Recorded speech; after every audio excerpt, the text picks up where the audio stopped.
Hi, so today we're going to learn the 4 basic braids. We're going to go in depth with the different types of French braids and we'll kind of go over the mechanics of what hair to grab and how to grab it. And just to remember to take your time, this isn't the easiest of things. So if you're just starting out, make sure you remember to be patient and take your time.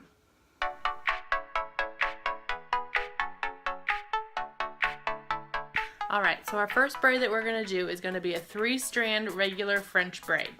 So the first thing we're going to do is we're going to skim the top.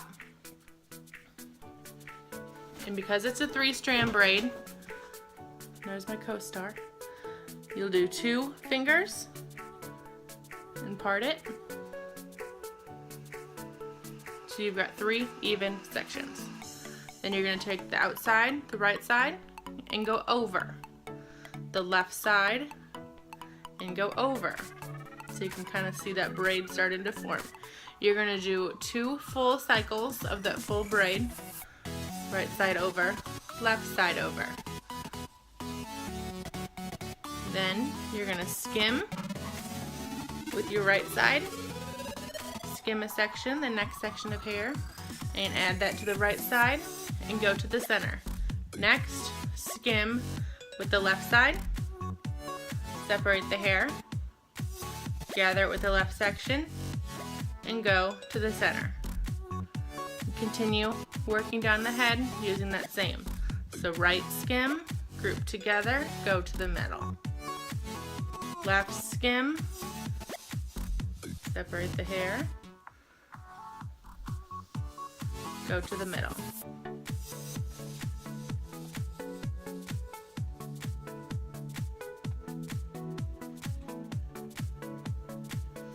Once you run out of hair, you'll just regularly braid all the way down the rest of the hair. And there you have a 3-strand flat French braid.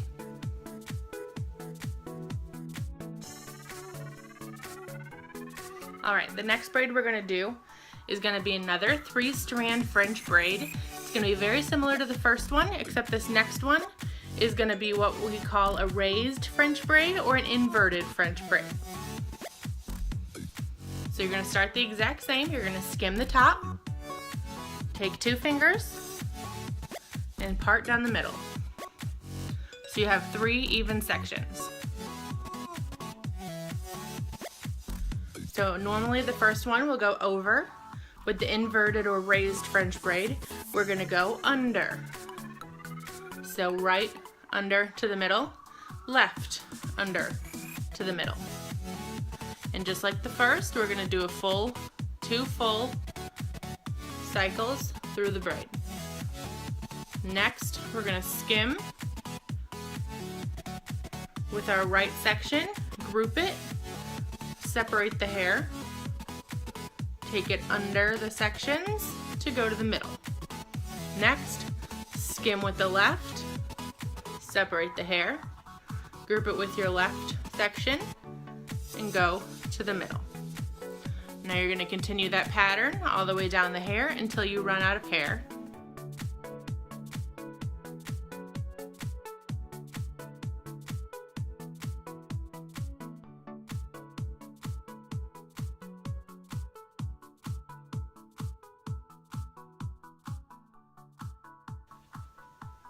So you can see with this braid, it's going to be raised. So it looks like it's above. Now you can separate these sections a little bit more and kind of give it more of that flower look. But this is going to be the finished, raised, or inverted French braid. So the next braid we're going to do is going to be a 2-strand braid. So it's going to be a fishtail. So what we're going to do is start with 2 sections. We're going to do this one not in the French style as you're grabbing hair and adding it to each side.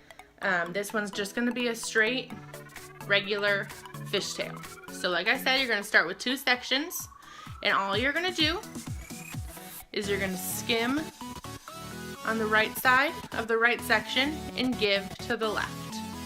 you're going to skim the left side of the left section and give to the right. Skim from the right and give to the left. Skim from the left and give to the right. This is as easy as it gets. It looks much more complicated, and once you start to feel the motion of it and get regular with it, it gets even easier. So you can just keep giving from the right, give to the left, take from the left, and give to the right. And you can kind of start to see that fishtail. Just up right there. You can start to see that fishtail design in the hair. Now this braid, because it is more intricate, it does take longer because you're taking smaller sections.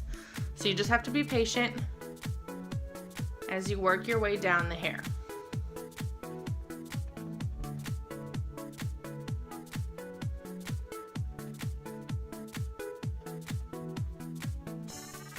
Now you can see we have more of that fishtail effect. And if you like that finished look, then you're good. You just need to secure it with an elastic and you're good. Or you can come in here and hold it at the bottom, like I am, and kind of separate it a little bit more, loosen it to get a little bit more of that detail. And then you can do like this, and I like to add this as like a headband or any extra detail and updos. But learning just the basics of the fishtail is what's really gonna help. The last braid today that we're gonna be doing is gonna be a rope braid or a twist braid, however you wanna call it. In my opinion, it's gonna be one of the easier ones that we've done today. It's a 2-strand braid, so what we're gonna do is we're gonna skim the top, take that about inch section, take one finger, part right down the middle, so you've got 2 even sections. So all you're gonna do is take the right side over the left side, and once again, twist it again. Now we have one full twist, so we'll grab from the hairline, skim it about 1 inch to 1/2 inch, and twist. Now you're gonna do the same thing. Now that the heavier side is on the left, grab, skim, add it to that right side, and twist over. You'll skim again, add it to the right side, and twist over. Now if you were doing this on the left side, instead of always skimming obviously on the right side, you're gonna skim always from the left side, so whatever is closer to the hairline. It's rare that you would do a rope braid like this anywhere in the back of the head. You most of the time just do it right around the hairline to hide some bangs or add any detail work for an updo or anything. So you just keep grabbing and wrapping. Grab, grab. Once you run out of hair, you can just go ahead and continue to twist it all the way down. And I like to do this as the detail work on the side, so it just gathers extra hair. A lot of us have kind of baby fine hair around the hairline, so this helps to grab it and put it together in a pretty way, where instead of just jamming bobby pins in there and hairspraying it like crazy. Now my best advice I can give you is gonna be, when you're learning these braids, try them on someone else. Try them on a child, try them if you have a doll head, try them on a doll head. Try them on somebody else to try to kind of really get that motion really in your head before you're really working it on yourself, because it's a completely different thing to try to do it on yourself than somebody else. So make sure you get the mechanics of actually moving your hands in the right way and grabbing the hair before you try to do it on yourself, because then it just makes it even harder. Now if you guys have any questions, please give me a comment and let me know what else you want to learn. If I can help any more with these braids, I would love to.